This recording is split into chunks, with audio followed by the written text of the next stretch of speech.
হয়ে যাই। আমি আন্তর্জাতিক অপরাধ ট্রাইব্যুনালের চিফ প্রসিকিউটর হিসেবে আপনাদেরকে একটা আশ্বাস দিতে চাই, বিগত 5 মাসে, আমরা দায়িত্ব নেওয়ার পরে 5 মাস, আমরা মাত্র 124 জন ব্যক্তির বিরুদ্ধে গ্রেপ্তারি পরোয়ানা জারি করেছি, যার মধ্যে মাত্র 60 জনের মতো পুলিশ। যে লেভেলের অ্যাট্রোসিটি বাংলাদেশে হয়েছে, এক যাত্রাবাড়িতেই 400 থেকে 500 পুলিশ পাগলের মতো গুলি করেছে, প্রত্যেকটা জায়গায় গুলি হয়েছে। আমরা যদি সবাইকে গ্রেপ্তার করতাম তাহলে এই হলরুমের আজকে 4 ভাগের 1 ভাগ অফিসার থাকতো, বাকি সবগুলোই গ্রেপ্তার হয়ে যাওয়ার কথা ছিল। আমরা কিন্তু সেটা করিনি। আমরা একদম যাচাই বাছাই করে আলেপের মতো একটা সাইকোপ্যাথ সিরিয়াল কিলারের মতো লোককে আইডেন্টিফাই করার পরেই তার বিরুদ্ধে গ্রেপ্তারি পরোয়ানা জারি করেছি। যারা আয়না ঘরের মতো জায়গায় মানুষের পরিবর্তে তারা এক একটা প্রেতাত্মায় পরিণত হয়েছে, আমরা সাক্ষী প্রমাণ পেয়েছি, প্রতিনিয়ত পাচ্ছি, যে জ্যান্ত মানুষগুলোকে উল্টা করে ঝুলিয়ে ড্রিল মেশিন দিয়ে তাদেরকে ছিদ্র করা, জননাঙ্গে ইলেকট্রিক শক দেয়া। ওই যে চেয়ারের ছবিটা দেখেছেন, যেটা আমরা আবিষ্কার করেছি, সেটার মধ্যে বসিয়ে ইলেকট্রিক কানেকশন দেওয়ার পরে এটা প্রচন্ড গতিতে ঘুরতে থাকে, মানুষগুলো তারপরে অ্যাবনর্মাল হয়ে যায়, কারণ কখনো আর স্বাভাবিক জীবনে ফিরতে পারে না। আয়না ঘরের কয়েকটা সেলের দরজা বন্ধ করে 3 ফিট বাই 6 ফিট, পুরো ব্ল্যাক কালার করা, কোনো ভেন্টিলেশন নাই, স্টিলের দরজা, এতটুকু একটা ছিদ্র, যখন বেশি চিৎকার করতো ওইটা দিয়ে খুলে খাবার পানি দিত। ওই পাশে কোনার মধ্যে একটা ট্যাপ এবং ছোট্ট একটু আপনার পয় নিষ্কাশনের ব্যবস্থা, সেটাই তার টয়লেট। এইভাবে 8 বছর মানুষকে 8.5 বছর আটকে রাখা হয়েছে বলে জানতে পেরেছি, এবং যারা ফিরে আসেননি তারা কোনোদিন আর হয়তো ফিরে আসবেন না। ওই দরজা বন্ধ করে স্কাই নিউজের এক রিপোর্টারের সাথে আমি বললাম 5 মিনিট এখানে দাঁড়িয়ে আমরা একটু অনুভব করার চেষ্টা করি যে কেমন ছিল এই জগৎটা। 2 মিনিট পরে ও চিৎকার করে বললো, ইটস সো ক্লাস্ট্রোফোবিক, আমি এখানে থাকতে পারবো না, চলো এখান থেকে বেরোই।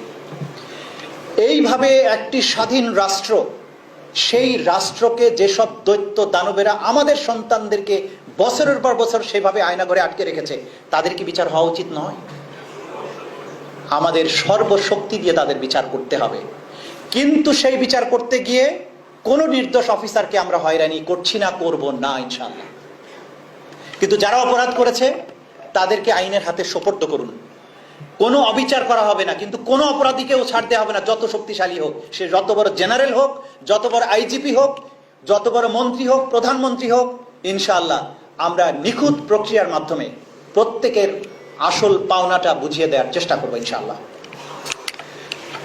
আমি আরেকটা জিনিসে আপনাদের দৃষ্টি আকর্ষণ করতে চাই। বাংলাদেশে জুলাই আগস্টে যে অপরাধটা হয়েছে, সেটাকে বলা হয়েছে, জাতিসংঘ রিপোর্ট দিয়েছে, আপনারা শুনেছেন, যে তারা বলেছেন যে শেখ হাসিনার প্রত্যক্ষ নির্দেশে এটা হয়েছে, এবং এই অপরাধের ধরনটা ছিল ওয়াইড স্প্রেড অ্যান্ড সিস্টেম্যাটিক।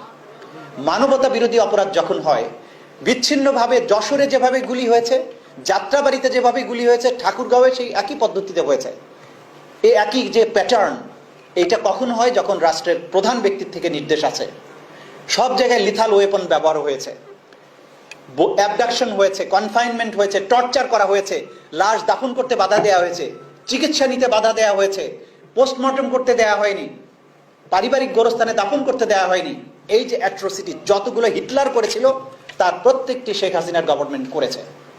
এই জায়গায় বাগেরহাটের মতো, বাগেরহাটের এখানে কেউ আছেন কিনা জানি না, বাগেরহাটে আমরা 67 জন নারীকে অবরুদ্ধ করে হেনস্থা করার প্রমাণ আমরা পেয়েছি, 200-রও বেশি আহত হওয়ার প্রমাণ পেয়েছি। আমরা যখন বাগেরহাটের জেলা প্রশাসনের কাছে তথ্য চেয়েছি, তারা বলেছে বাগেরহাটে কোনো ঘটনা ঘটে নাই। আপনারা কেন এটা করেছেন? প্রত্যেক ডিস্ট্রিক্টে গুলি হয়েছে, সব জায়গায় মানুষ মারা যেতে হবে, নট দ্যাট। যেখানে গুলি হয়েছে, ছাত্রদের উপর হামলা হয়েছে, প্রত্যেকটা তথ্য আমাদেরকে দেবেন। এটা আমরা প্রমাণ করব যে গোটা বাংলাদেশ জুড়ে একসাথে আক্রমণ হয়েছে, এটা ওয়াইড স্প্রেড ছিল, সিস্টেম্যাটিক ছিল। আপনি রিপোর্ট না দিলেও জাতিসংঘ কিন্তু ঠিকই পেয়েছে যেটা গোটা বাংলাদেশ জুড়ে হয়েছিল।